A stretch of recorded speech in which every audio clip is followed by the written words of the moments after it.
کھوٹا سونا اور کھرا سونا، اس کی پہچان کے لیے جو نظر چاہیے وہ سب کے پاس نہیں ہوتی، کسی کسی کے پاس ہوتی ہے۔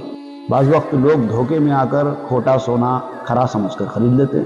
سونے کی جو علامت ہے وہ ظاہری طور پر تو ایک ہی ہے، وہ پیلا ہوتا ہے، چمکدار ہوتا ہے، بس اتنا ہی۔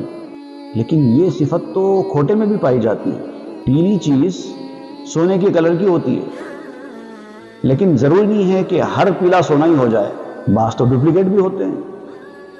اب پیلا کلر بزرگوں کا کلر، صوفیہ کا کلر ہوتا ہے، لوگ سعادتاً پیلا کلر پہنتے ہیں، بڑے بڑے لوگ پیلا لباس اختیار کرے ہیں، ان کی اتباع میں، ان کی پیروی میں، ان کی شباہت میں آنے کے لیے ان کے متبعین، ان کے چاہنے والے پیلا رنگ اختیار کرتے ہیں، پیلے رنگ کی ٹوپی پہن لیتے ہیں، اچھی بات ہے۔